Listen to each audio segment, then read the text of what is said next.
नमस्कार दोस्तों, स्वागत है आपका जीएसटी मैथमेटिक्स में। दोस्तों आज हम लोग करेंगे जीके जीएस का कुछ इंपॉर्टेंट क्वेश्चन और जो टॉपिक रहेगा पुनर्जागरण, जो कि विश्व इतिहास का पहला टॉपिक है पुनर्जागरण।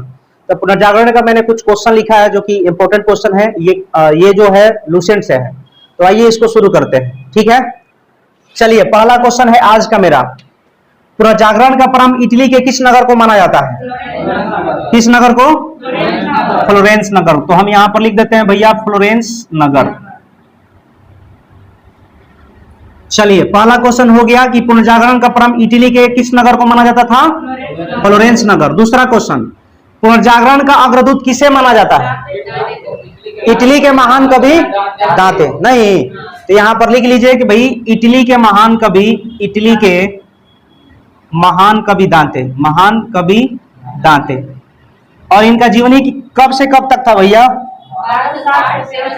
1260 से। चलिए यही था ना। तो दूसरा क्वेश्चन हमारा हो गया, पुनर्जागरण का अग्रदूत किसे माना जाता है? इटली के महान कवि दांते को माना जाता है। इनका जीवनी कब से कब तक था? 1260 से 1321। तो दो क्वेश्चन हो चुका। कह रहा है क्वेश्चन, डिवाइन कॉमेडी नामक काव्य किस भाषा में लिखा गया था? बोलिए, डिवाइन कॉमेडी नामक काव्य किस भाषा में लिखा गया था? किस भाषा को छोड़ दिया गया था? लैटिन भाषा को छोड़ दिया गया था ना। तो यहां पर हम कहेंगे कि भैया टस्कन भाषा में लिखा गया था, और लैटिन जो कि इटली की प्राचीन भाषा था लैटिन, उसको छोड़ दिया गया था और उसको लिखा गया था टस्कन भाषा में। तो इसका आंसर हो जाएगा भैया टस्कन भाषा। तो तीसरा क्वेश्चन हमारा हो गया, दांते ने स्वर्ग एवं नरक की एक काल्पनिक यात्रा का वर्णन किया है। किसमें किया गया है? दांते ने स्वर्ग एवं नरक की एक काल्पनिक यात्रा का वर्णन किया है। तो डिवाइन कॉमेडी नामक क्या था? डिवाइन कॉमेडी नामक काव्य में। डिवाइन कॉमेडी नामक काव्य। तो यहां पर हम ले लेंगे डिवाइन कॉमेडी नामक काव्य। चलिए, तो चौथा क्वेश्चन हो चुका। पांचवा क्वेश्चन, पुनर्जागरण के भावना का प्रश्रय देने वाला दूसरा व्यक्ति कौन था? बोलिए जल्दी से। पुनर्जागरण के भावना का प्रश्रय देने वाला दूसरा व्यक्ति पेट्रोव था। चलिए इसका जीवनी बता दीजिए। 1304 से 1367 ईस्वी। चलिए 5 नंबर क्वेश्चन आपका हो गया। 6 नंबर क्वेश्चन का है कि मानववाद संस्थापक किसे माना जाता है? मानववाद संस्थापक किसे माना जाता है? पेट्रार्क को माना जाता है। मानववाद का संस्थापक किसे माना जाता है? पेट्रार्क को माना जाता है। चलिए 6 क्वेश्चन हो गया। इटालियन गद्य का जनक कहानीकार किसे माना जाता है? इटालियन गद्य का जनक कहानीकार किसे माना जाता है? बोकेसियो। तो यहां पर लिख लिया जाए बोकेसियो। चलिए इसका जीवनी कब से कब तक था? 13 से 1375 ईस्वी। आगे बढ़ा जाए। कह रहा है बोकेसियो की प्रसिद्ध पुस्तक का नाम क्या था? डेकामेरॉन। क्या नाम था भैया? डेकामेरॉन। चलिए 9 नंबर क्वेश्चन कर, आधुनिक विश्व का प्रथम राजनीतिक चिंतक फ्लोरेंस निवासी किसे माना जाता था? मैकियावेली। इनका जीवनी कब से कब तक था? जोर से बोलिए। 1469 से 1567 ईस्वी तक। ठीक है, चलिए आगे बढ़ा जाए। मैकियावेली का प्रसिद्ध पुस्तक का नाम क्या था भैया? The Prince. देखिए मैकियावेली का प्रसिद्ध पुस्तक का नाम क्या था? बोलिए द प्रिंस। तो हमने यहां पर लिख दिया भैया द प्रिंस। चलिए 11 नंबर क्वेश्चन, आधुनिक राजनीतिक दर्शन का जनक कहा जाता है? किसको कहा जाता है? मैकियावेली को। Machiavelli.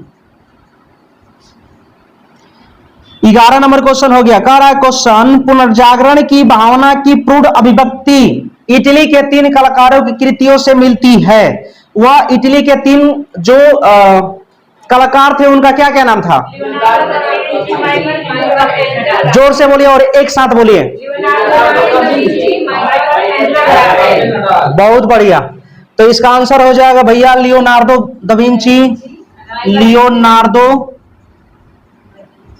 Da Vinci, Michael Angelo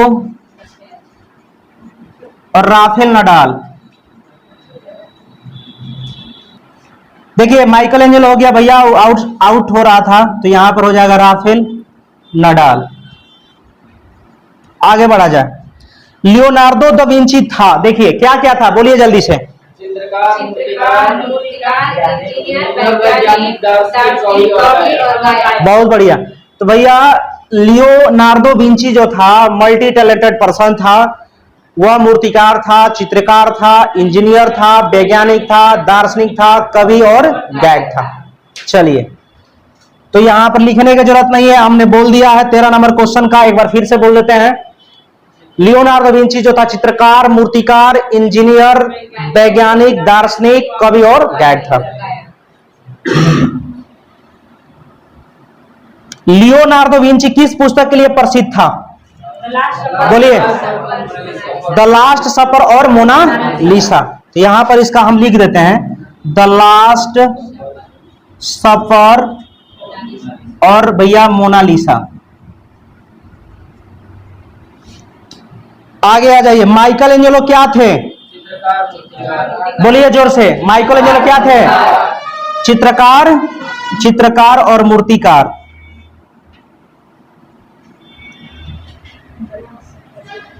आगे, माइकल एंजेलो की कृतियां कौन था? माइकल एंजेलो की कृतियां क्या थी? The last judgement, the fall of man, ठीक ना। तो यहां पर हम लिखते हैं the last judgement, judgement the fall of man. चलिए आइए क्वेश्चन नंबर देखिए, माइकल एंजेलो के द्वारा चित्र बनाए गए, बताइए माइकल एंजेलो के द्वारा चित्र बनाया गया था, कहां बनाया गया था? सिस्तान के गिरजाघर के छत में। तो यहां पर लिख लेते हैं भैया, सिस्तान के गिरजाघर के छत में। चलिए, राफेल की सर्वश्रेष्ठ कृति का नाम बताइए। जीसस क्राइस्ट की माता मेडोना का चित्र है। तो राफेल की सर्वश्रेष्ठ कृति क्या है? जी बिल्कुल सही, जीसस क्राइस्ट, क्राइस्ट की माता मेडोना का चित्र है। अब आइए, पूरा जागरण काल में चित्रकला का जन्म किसे मनाया जाता है? जोर से बोलिए, किसे मनाया जाता है? जियाटो। तो यहां पर हमने लिख दिया भैया जियाटो। पूरा जागरण काल के सर्वश्रेष्ठ निबंधकार कौन था? फ्रांसिस, जोर से बोलिए, कौन था? Francis Bacon. ये कहां का था? Francis Bacon. आगे बढ़ा जाए, ये 21 नंबर क्वेश्चन आपका है। इरास्मस ने अपनी पुस्तक द फ्रेज ऑफ फॉली में किस प्रकार का प्रहार किया?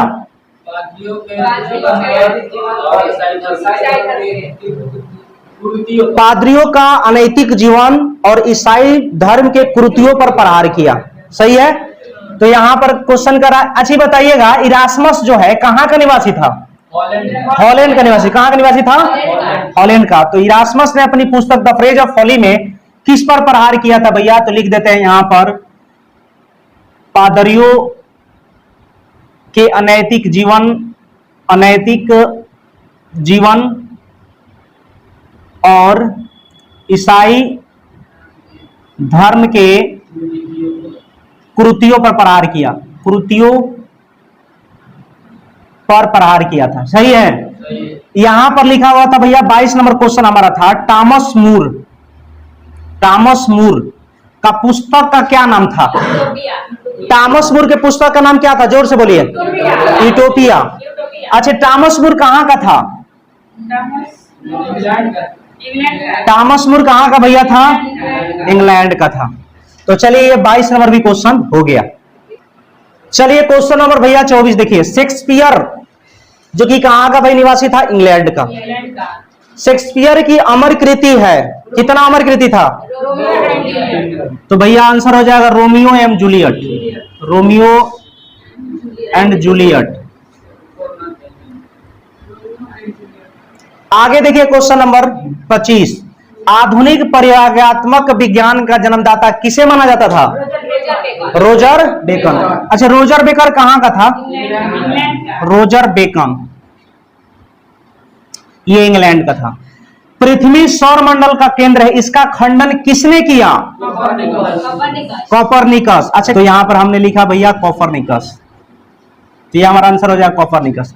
27 नंबर क्वेश्चन, कोपरनिकस का सिद्धांत का समर्थन किसने किया था? गैलीलियो। गैलीलियो का जीवन बताइए तो जीवन काल 1564 से 1642 ईस्वी। चलिए, ये हमारा 27 हो गया।